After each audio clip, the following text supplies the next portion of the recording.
Hello mga ka-G, nandito tayo sa night market sa Baguio. Sobrang malamig ngayon dito.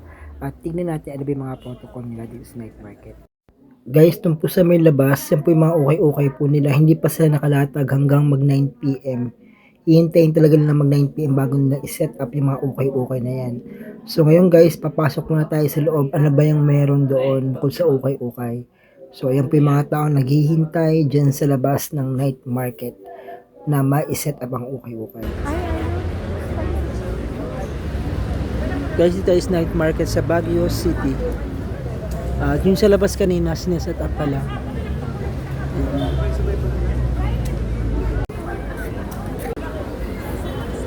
Hindi siya pwedeng bumili ng pagkain sa night market hanggat wala pang 9 PM. Ayun guys, yung mga tao. Hihintin na mag 9 PM para makabili sila. Yun yung tradition dito sa Baguio. Saka yung mga tao dito, nakapila talaga sila. Hindi sila yung nagmamadali, ganon. Nakapila sila. Yeah.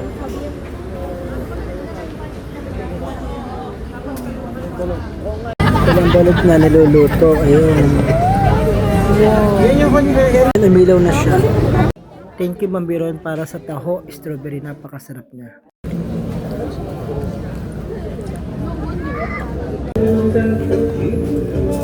Ayan, nagkabit na po sila ng kanilang mga night market, yung mga damit naman dito.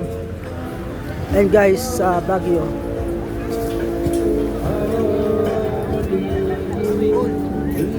Walang sumagot? Hello. Ano siya? Dalawang area pa lang.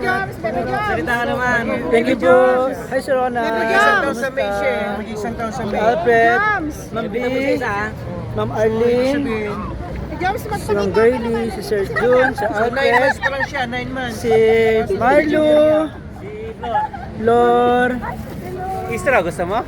Sir Obit daw, si Dale, may nagbabalo. Hindi kayo umuwi. May mga jacket, sapatos, mga damit, 100 pesos. Pants, 80, 180, 250 each. And guys, mag voice over na lang tayo kasi mayroong music na narinig at nahagip. So wala po akong jacket dyan, kaya punta ko talaga sa night market para makabili ako ng jacket na mumura lang, para lang wala yung ginaw na nararamdaman ko. So maraming tao ngayon sa night market at marami talagang mura na mabibili ngayon dito. At talagang nakaka-enjoy talagang maglibot dito sa Baguio. At talagang nagsimula sa 9 PM ngayong gabi.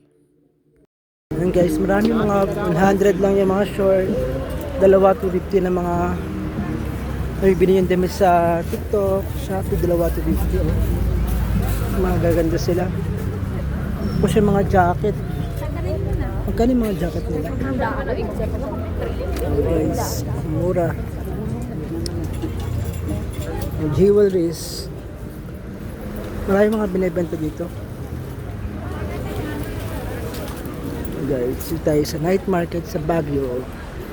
Yan o, windbreaker 200 each. 150 windbreaker or items. Diba sandaan lang ko ito? Maganda pa o. 150. Magkano dito kaya? 150. Ay, 150 lang to o. Ito 150 lang o. Maganda o. Mura na no. Makabili din yan. So guys, so Uniqlo.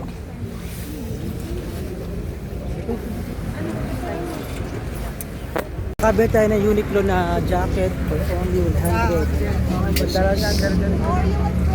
Ang ganda. So guys, ano pa hinihintay nyo? Try na sa Baguio at may experience nyo po na makapag night market at makapag okay dito. Yun lang guys, bye bye.